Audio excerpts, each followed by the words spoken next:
la palabra para hoy es crezca cambiando pensamientos. Y como iglesia tenemos una palabra guía este año que el Señor le transmitió a nuestros pastores, que la palabra es...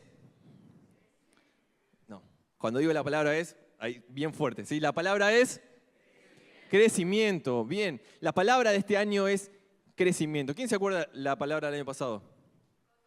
Consolidación. Bien. Bien.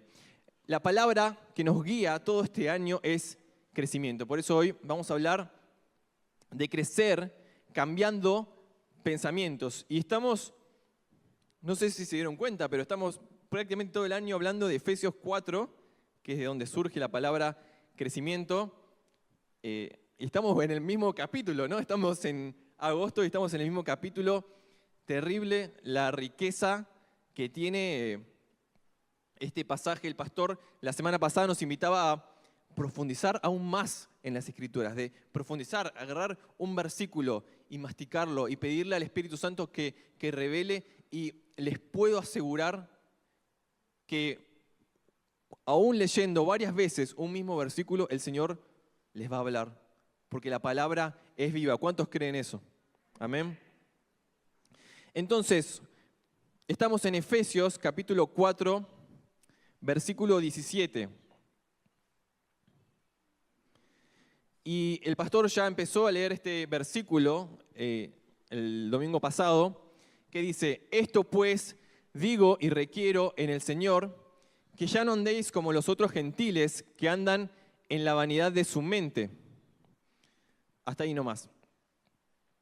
Y vemos que en Efesios capítulo 4, que empezamos a leerlo a principio de año, Pablo empieza hablando de la unidad del cuerpo de Cristo, ¿no? Y entonces ahí habla de cómo él fue formando distintos tipos de ministerios, ¿no? Los 5 ministerios fundantes, y cómo como iglesia teníamos que funcionar unidos, cada uno desde su lugar. Y luego empieza a hablar de cómo es una nueva vida en Cristo.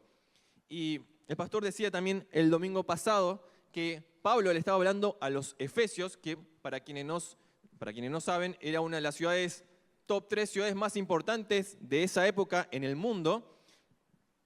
Y era muy famosa porque estaba el templo más importante de esa época, que es una de las 7 maravillas del mundo antiguo, que es el templo de la diosa Diana, ¿sí? Donde se cometían distintos tipos de actos de inmoralidad sexual, principalmente de prostitución.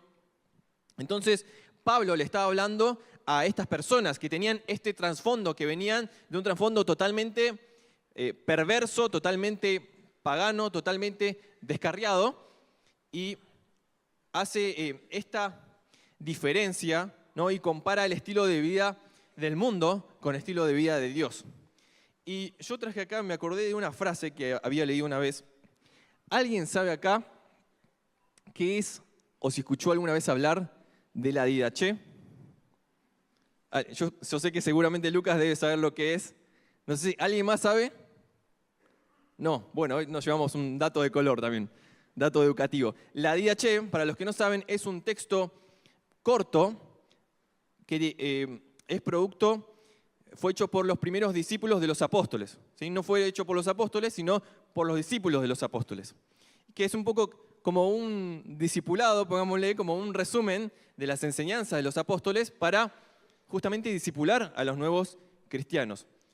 Y me acordé que ese texto, que no es tan largo, lo pueden buscar, empieza diciendo: hay 2 caminos, el de la vida y el de la muerte. Y grande es la diferencia que hay entre estos 2 caminos. Y si hay algo que uno no puede ser cuando se confronta con las Escrituras, cuando se confronta con el Señor Jesús, es quedar indiferente. Hay gente que quizás admira a Jesús como un maestro, ¿no? Como un líder, quizás, algunos incluso lo ven como un líder político, pero la realidad es que si uno es consecuente con lo que Jesús dice, con lo que Jesús predicó, uno realmente no puede quedar indiferente. Jesús y su palabra te obliga a tomar una determinación. Jesús te confronta. La palabra nos confronta. La palabra nos obliga a tomar una dirección, una decisión, un rumbo. Y hay dos caminos muy claros. Y en Efesios 4, justamente Pablo habla de esos dos caminos, totalmente incompatibles. Como decía la IH, un camino de la vida y un camino de la muerte. Y todos nosotros, por más que pensemos que podemos postergar esta decisión, aún postergándola, ya estamos tomando una decisión, que es seguir viviendo como venimos viviendo hasta ahora. Y me acordaba un versículo súper conocido, que está en Romanos 12:2. Romanos 12:2, si lo podemos poner en pantalla, dice: no os conforméis a este siglo, sino transformaos por medio de la renovación de vuestro entendimiento, para que comprobéis cuál sea la buena voluntad de Dios, agradable y perfecta. ¿Cuántas veces hemos leído, no, este versículo? Y empecé a investigar un poco más de lo que significaba en el original. Y me llamó la atención que la palabra conformar, dice no se conformen, la palabra conformar en el original tiene una traducción muy interesante que es seguir el patrón de este mundo. Es decir, Pablo nos está diciendo en Romanos, no sigan el patrón de este mundo. De nuevo, dos caminos, dos vidas, dos posibilidades, dos estilos de vida totalmente incompatibles y distintos. Si estamos tomando la decisión de postergar, la decisión de seguir a Cristo, significa que estamos en realidad siguiendo el mismo patrón que este mundo. Y yo quiero que hoy podamos nosotros ser confrontados por su palabra, no por lo que yo pueda decir. Su palabra confronta, su palabra dice que discierne hasta lo más profundo de nuestro corazón. Miguel ponía un ejemplo que la palabra también es una luz que va mostrando lo que no vemos. Entonces, Dios nos obliga de alguna forma a tomar una decisión. Y qué triste que sigamos teniendo el mismo patrón de este mundo aún siendo salvos por Él. Qué triste que muchas veces muchos cristianos quizás nacen de nuevo, quizás reciben salvación, pero siguen repitiendo los mismos patrones con los que se criaron, con los que vivieron hasta el momento de conocer a Jesús. El apóstol Pablo dice, no sigan, no continúen con este patrón. Ahora, en el versículo principal que leímos en Efesios 4:17 dice, si lo podemos volver a poner en pantalla, dice que no anden como los otros gentiles. Ahí está hablando no solamente de no judíos, sino está hablando básicamente de el mundo, las naciones, el mundo en general, quienes no conocen a Cristo, que andan en la vanidad de su mente. Y vanidad quizás muchos podemos estar tentados a pensar que tiene que ver con el orgullo, con la soberbia, con la gente que quizás tiene una imagen demasiado elevada de uno mismo, o quizás incluso con la superficialidad. Pero en realidad cuando uno va al original es todavía mucho más profundo que solamente esa definición. Es más, quizás podríamos traducir la vanidad como algo inútil, fútil, no sé cómo se dice. Pero la semana pasada aprendí esa palabra y me gustó. Fútil, que significa inútil, algo que no tiene ningún propósito. Algo que es fugaz. Y otra acepción también es algo que está moralmente depravado. Y en primer lugar, y cuando estaba intentando pensar y orando qué es lo que Dios quería hablar en esta mañana, Dios me traía a la mente idolatría. Y yo no entendía la relación. ¿Qué relación tenía la idolatría con la vanidad? ¿Qué tiene que ver? Y ahí se me vino un versículo que está en Proverbios 4:23. Si lo podemos poner en la NTV. Proverbios 4:23, que es un versículo ultra conocido. Ayer lo leímos en Jóvenes, les comento, a veces estamos muy en sintonía con la iglesia, con los temas que hablamos muchas veces los jóvenes con la iglesia. De hecho, para los que no sabían, este año nuestro campamento, que fue el primer fin del año, se llamó Crecer, antes de saber la palabra de este año. Parece un chiste, pero es verdad, tremendo. Y justamente nosotros también hace un par de sábados empezamos a hablar de cargas invisibles, de luchas en la mente. Y justamente ayer estamos leyendo este versículo que dice: sobre todas las cosas cuida tu corazón, porque este determina el rumbo de tu vida. Es decir, todo nace a partir de lo que está en nuestro corazón. Y eso va a comandar el resto de nuestra vida. ¿Y esto qué tiene que ver con la idolatría? Que justamente lo que esté en nuestro corazón determina el rumbo de nuestra vida. Es decir, que lo que está en nuestro corazón, entonces es un ídolo. Entonces es un amo. Entonces es alguien que nos ordena. Entonces es alguien que tiene autoridad sobre nosotros. Entonces es alguien que nos manda. Es decir, puede ser Jesús, y si no Jesús, no hay otra opción que no sea que es un ídolo. Por eso hablamos que la vanidad, en primer lugar, es idolatría. Y hay cuatro P's, ¿sí? 4 palabras con P, que son los dioses, los ídolos que encontramos en toda la historia de la humanidad, incluso hoy, y que están más cerca de lo que nosotros pensamos. El primero, y además, ¿no?, que son todas búsquedas totalmente inútiles y que determinan el rumbo de nuestra vida. El primero es el poder. Y dice en Mateo 20, 25 al 26, dice: saben que los gobernantes de las naciones se enseñorean de ellas, mas entre vosotros no será así, sino que el que quiera hacerse grande entre vosotros será vuestro servidor. Y muchos de nosotros, quizás lo que está determinando el rumbo de nuestra vida es el poder. Y el poder, no pensemos solamente quizás en esas altas esferas donde todo es ultra turbio y que tiene que ver con la política, que tiene que ver con la economía. No. El poder tiene que ver con manejar al otro. Tiene que ver justamente, como decía acá nuestro Señor en Mateo, con enseñorearse sobre el otro, con querer manejar la vida del otro, con querer manipular la vida del otro, con querer influenciar la vida del otro. Eso es poder.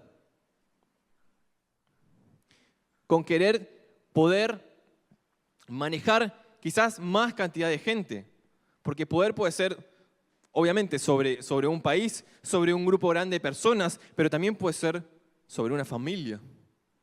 También puede ser sobre una persona, sobre un amigo, sobre un liderado, sobre un compañero de servicio, que yo estoy buscando tener poder sobre esa persona.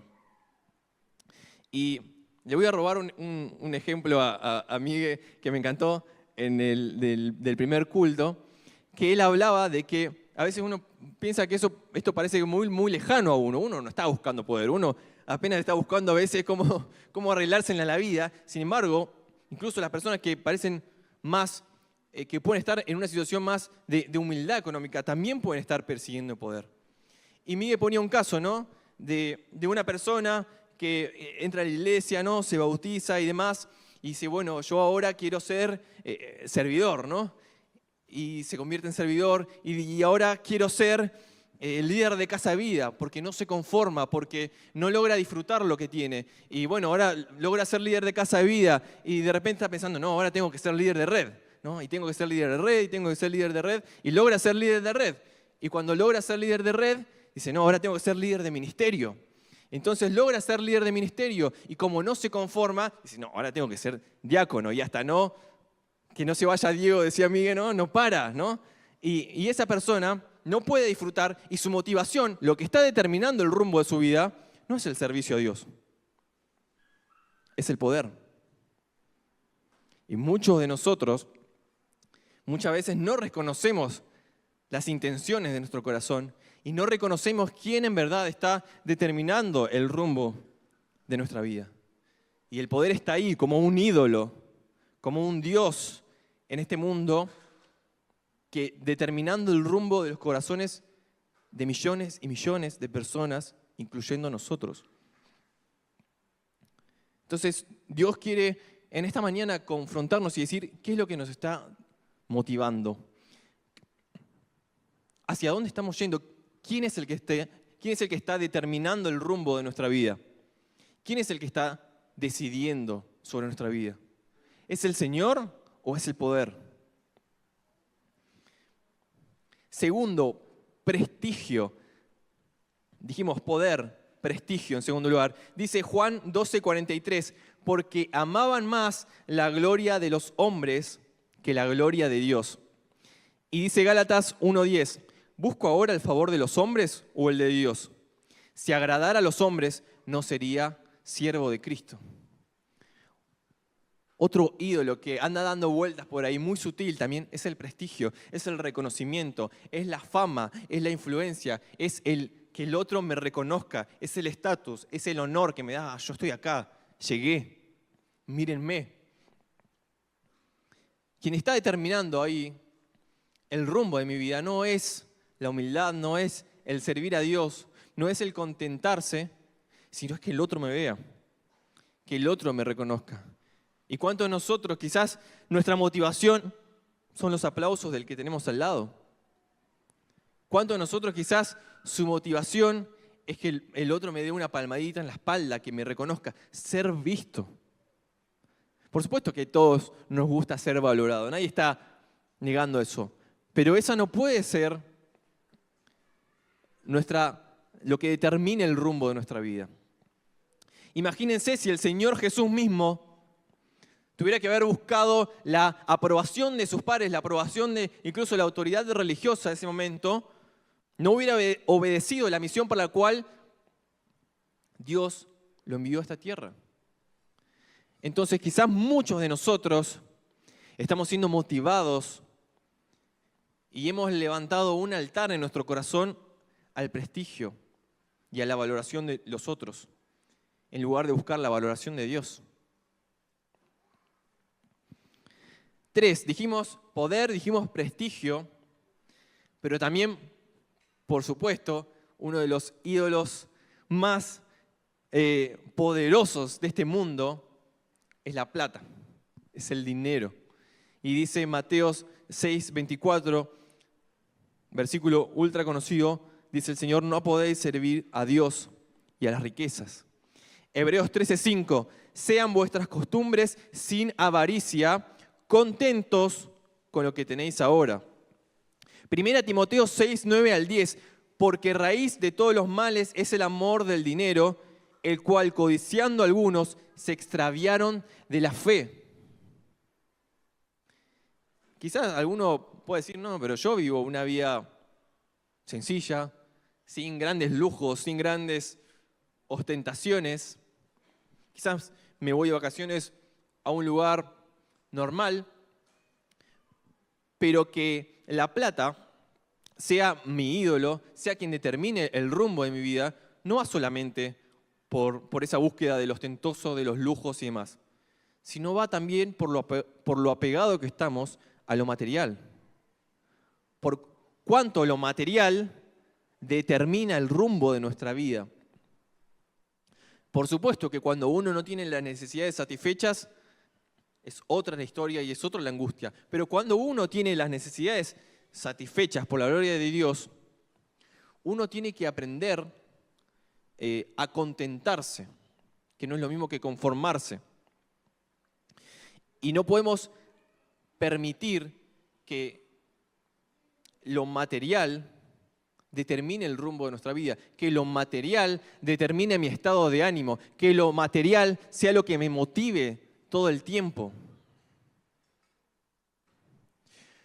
Cuarto, dijimos poder, dijimos prestigio, dijimos plata y en cuarto lugar, placer. Dice Filipenses 3:19, el fin de ellos será perdición, cuyo Dios es el vientre y cuya gloria es su vergüenza, que solo piensan en lo terrenal. ¿Y cuánto de nosotros vemos hoy en día de cómo, principalmente también las nuevas generaciones, que parece que estamos tan metidos en el entretenimiento, en la vanidad, en lo totalmente vacío, en lo totalmente sin rumbo, que lo único que buscamos básicamente es huir del dolor, huir de las dificultades, huir de las responsabilidades, huir de nuestros deberes, huir de lo que Dios nos manda hacer. ¿Cuántas personas adultas ya se volvieron totalmente infuncionales en su vida, en sus responsabilidades? Porque quien determina el rumbo de su vida no es Dios, no es su palabra, sino es el placer, el pasarla bien. Y por supuesto que hay espacio para el disfrute, pero de ninguna forma el placer, el huir del dolor, el estar entretenido puede determinar el rumbo de mi vida. Dios nos creó con un propósito. ¿Cuántos creen eso? Amén. Dios nos creó con un propósito. Él no nos creó para que vayamos, nos levantemos, tomemos un mate, vayamos al trabajo, volvamos, dormamos una siesta, miremos una película en la noche y así todos los días. No, Dios no nos creó para eso. ¿Ustedes se piensan que Dios hace gente mediocre? Ustedes se pueden poner en ese pensamiento, en esa postura. ¿Podemos ponernos en esa postura de pensar que Dios hace gente mediocre sin propósito? ¿Creen eso? ¿Creen eso? No, no creemos en eso. Por eso estamos acá. Creemos que Dios tiene un propósito para nosotros. Creemos que Dios nos dio una identidad y creemos que Dios debe ser quien determine el rumbo de nuestra vida. No el poder, no el prestigio, no la plata, no el placer. Dios es quien debe determinar el rumbo de nuestra vida. La vanidad, dijimos, es idolatría, es rebeldía del hombre contra Dios. Es el rechazo consciente a Dios. Y todos estos esfuerzos, y seguramente podemos escuchar un montón de testimonios, todos estos esfuerzos por perseguir la felicidad a través de estos ídolos, defraudan, fracasan, no sacian, no satisfacen. ¿Cuántas historias conocemos de gente que de afuera parece que lo tiene todo, pero por dentro está totalmente vacío? Que vemos que por ahí un montón de gente lo reconoce, pero por dentro está totalmente vacío. Que vemos que parece que tiene poder, que se lleva el mundo por delante, pero que por dentro tiene una inseguridad terrible. Que vemos que parece que la vive pasando bien de acá para allá, de fiesta en fiesta, pero que por dentro también está totalmente vacía. La vanidad, dijimos, es un ídolo. Y yo preguntaba, ¿no estamos cansados de perseguir algo que no podemos alcanzar? ¿No estamos cansados que todo esto sea quien determine el rumbo de nuestra vida? ¿No estamos cansados de haberle delegado la autoridad de nuestra vida a estos ídolos y que nos defrauden una y otra vez, una y otra vez, una y otra vez? Qué terrible sería ver para atrás y ver cómo perdimos nuestra vida en búsquedas totalmente inútiles, en búsquedas vanas. Qué terrible ver para atrás y decir, ¿cómo perdí tantos años buscando esto? ¿Cómo perdí tantos años? ¿Cómo perdí tantas bendiciones? ¿En qué estoy corriendo? ¿Qué es lo que está determinando mi vida? Dijimos que la vanidad es un ídolo, pero también la vanidad es una depravación moral. Y no estamos hablando solamente de una mera insensibilización emocional. Es algo todavía mucho más profundo que la insensibilidad emocional. es una depravación moral. Dice más adelante, creo que es Efesios 4:18, si lo podemos poner ahí. Seguramente lo veremos más adelante, spoiler alert, en otras prédicas. Dice, teniendo el entendimiento entenebrecido, ajenos de la vida de Dios por la ignorancia que en ellos hay, por la dureza de su corazón. Por la dureza de su corazón. Es decir, una insensibilización progresiva. Y nos damos cuenta, ¿no? La Biblia mismo dice que a lo bueno llamarán malo, a lo malo llamarán bueno, y cómo el arco de la moralidad cada vez va corriendo más y más y más y más, hasta el punto que estamos totalmente insensibilizados. Cosas que antes nos producían rechazo y que después dijimos, bueno, más o menos, no es tan malo, y ahora las aceptamos e incluso quizás las celebramos. Y lo peor de todo es que a causa de esto no podemos reconocer nuestra propia insensibilidad. Y esto es terrible. Llega al punto, no sé si les ha pasado, que alguien tiene que venir de afuera y decir, ¿cómo no te estás dando cuenta de lo que estás haciendo? ¿Cómo estás tan cegado en lo que estás haciendo? Porque esa persona está totalmente insensibilizada, cauterizada. El arco se corrió, se pasó ya 3 pueblos. ¿Por qué? Por ignorar y rechazar a Dios. Quizás podemos encontrarnos estar haciendo algo terrible, incluso sin darnos cuenta de lo que estamos haciendo. Dice Mateo 15:19, porque del corazón provienen malos pensamientos, homicidios, adulterios, fornicaciones, robos, falsos testimonios y calumnias. Dice Salmo 10:4, el impío en la arrogancia de su rostro no busca a Dios. Todo su pensamiento es, no hay Dios. Es decir, no busca depender de Dios, no busca consultarle a Dios. Y muchos de nosotros vivimos en una especie de ateísmo práctico. Porque podemos decir, sí, creemos que Dios existe, creemos que su palabra es real, pero en realidad vivimos nuestra vida como si Dios no existiera. Sin consultar a Dios, sin orar, sin buscarlo, tomando decisiones por nuestra propia cuenta, dejando que estos 4 ídolos determinen el rumbo de nuestra vida, ignorando por completo lo que Dios quiere, no teniéndolo en cuenta para nada. Ahora, como leímos al principio en Romanos, ya está. No podemos seguir con los mismos patrones de vida viejos. Pablo nos habla de transformación. Y el problema está dentro nuestro. ¿Se dieron cuenta? No está hablando de la realidad social, de la cultura, de la coyuntura, de las crisis. No está hablando de eso Pablo. En ningún momento habla de eso. Él habla que la lucha empieza acá. Empieza acá. Dijimos en Proverbio, el corazón determina el rumbo de nuestra vida. Y tengo notado un montón de pensamientos vanos que están en nuestra mente, totalmente vacíos, que inconscientemente muchas veces direccionan nuestra vida. Por ejemplo, soy lo que tengo. ¿Cuántos inconscientemente pensamos, soy lo que tengo? Lo que tengo es lo que me define.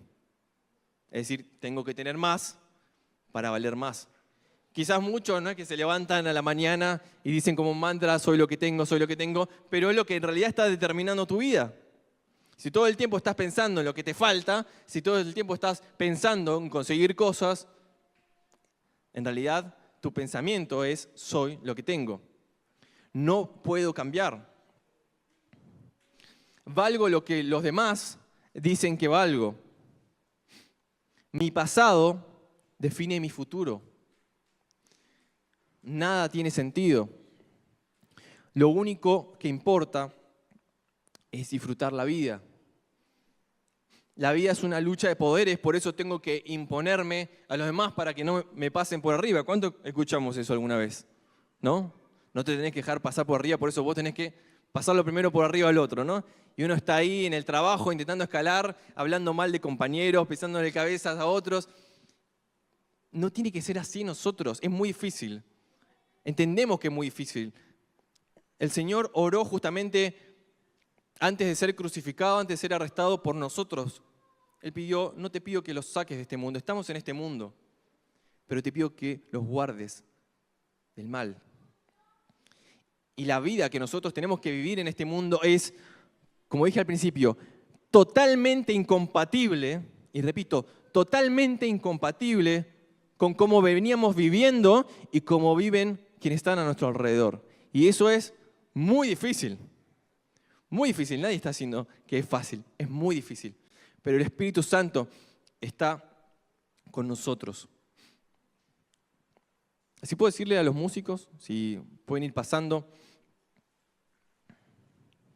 Como dijimos, en primer lugar, la vanidad es idolatría. La vanidad es poner otra cosa en lugar de Dios, que es lo que está determinando el rumbo de mi vida, que es lo que está motivando cada decisión que tomo.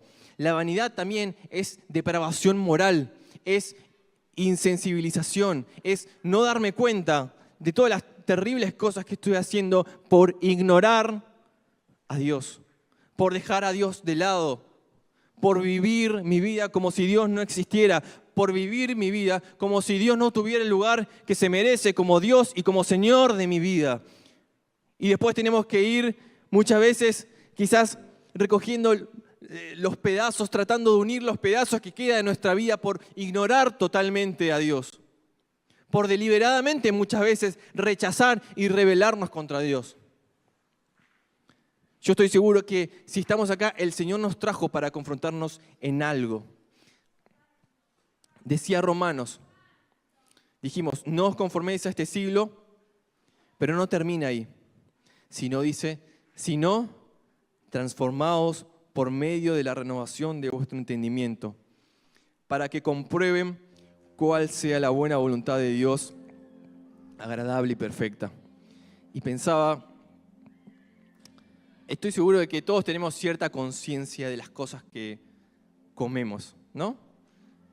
Creo que acá ninguna persona consciente con dos dedos frente comería en McDonald's todos los días, quiero creer, no sé, o desayunaría con Coca todos los días, aunque conozco una persona que lo hacía, o le daría incluso, si uno siendo padre, no creo que le dé comida chatarra todos los días a su hijo, ¿no?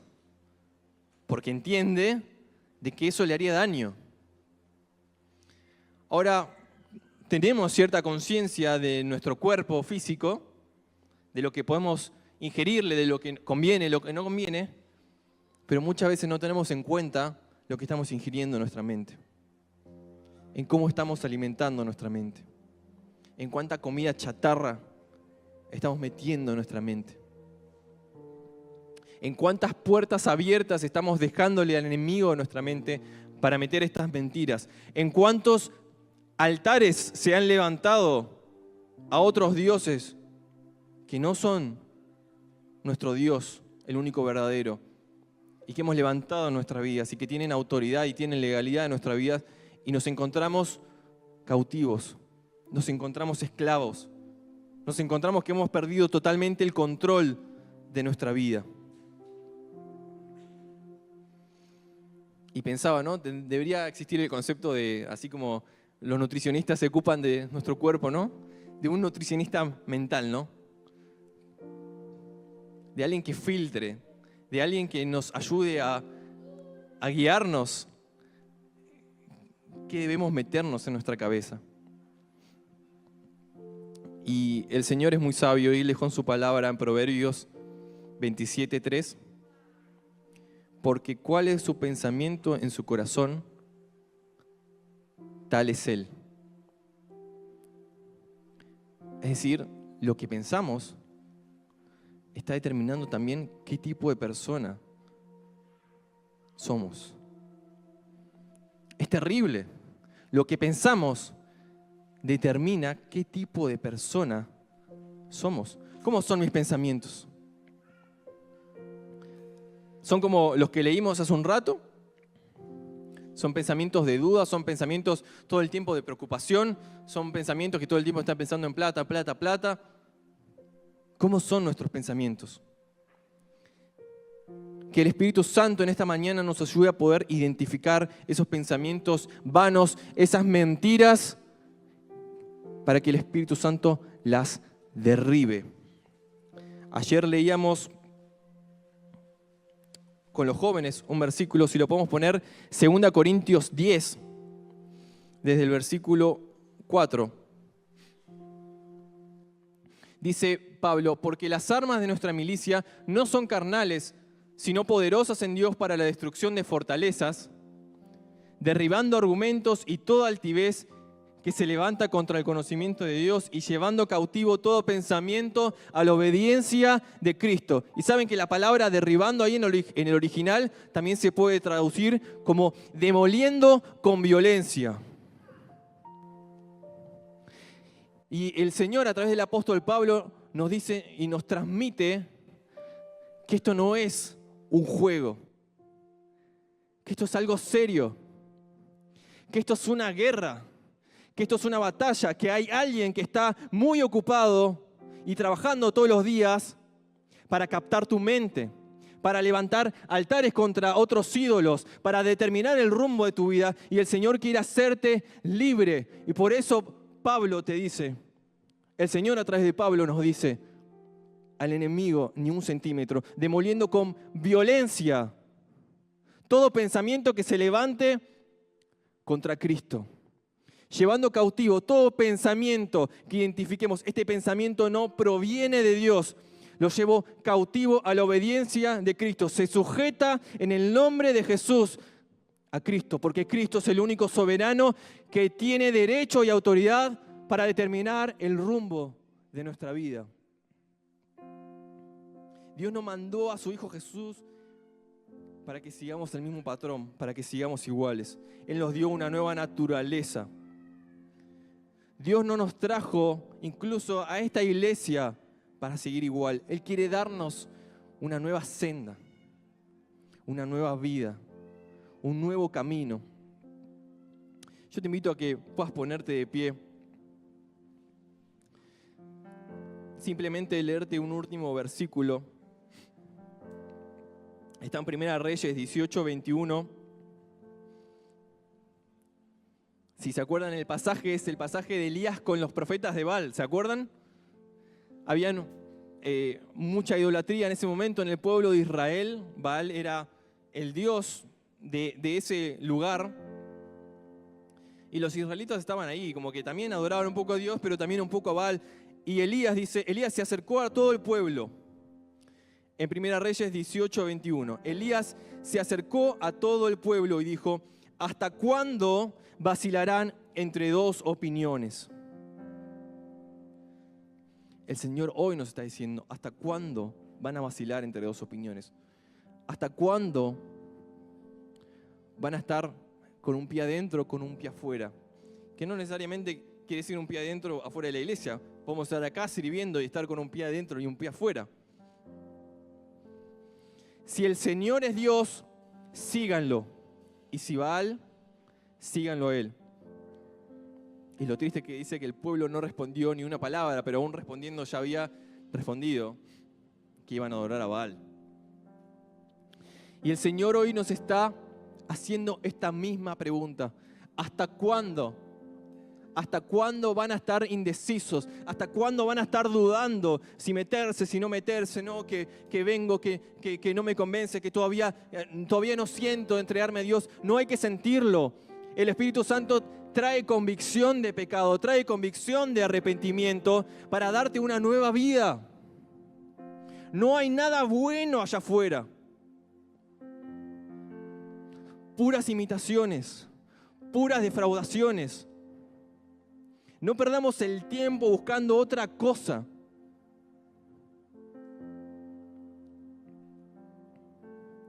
Que podamos tener ahora un tiempo en el que quizás tengamos que pedirle al Espíritu Santo que traiga a luz quizás pensamientos que están determinando el rumbo de nuestra vida, que están tomando el lugar de Dios. Altares que quizás hemos levantado en nuestra propia vida y tienen legalidad sobre nosotros. Y quizás necesitamos renunciar en esta mañana a eso. Te invito a que cierres tus ojos ahí donde estás, que puedas pedirle, que puedas clamarle. La palabra nunca llega vacía, la palabra nunca es indiferente, la palabra suya nos obliga a tomar una decisión. Pedile ahí, Espíritu Santo, revelame, mostrame, trae a luz, que te revele aquellas frases, aquellos ídolos que están determinando el rumbo de tu vida, para poder, como dice Pablo, demoler con violencia todos esos pensamientos, para poder llevarlos cautivos a la presencia y a la obediencia de Cristo. Amado Dios, Señor, clamamos, Señor, en esta mañana. Clamamos, Señor, porque mentes sean transformadas, Señor, porque reemplaces pensamientos de mal por pensamientos de bien, Señor. Para que derribes con violencia nuestras mentes, Señor, toda mentira que se haya levantado, Señor, que el enemigo haya implantado en nuestra mente, la rechazamos en el nombre de Jesús, Señor. Y pedimos que tu Espíritu Santo empiece a traer palabras de bien, palabras de bendición en nuestra mente, en nuestra vida, que empiece a poner propósitos, que empiece a traer libertad, que empiece a traer convicción de pecado para traer una decisión y tomar una decisión de poder seguirlo a Él. Señor, en esta mañana decidimos seguirte, Señor. Necesitamos una transformación total de nuestra mente. Necesitamos que nos resetees por completo, Señor.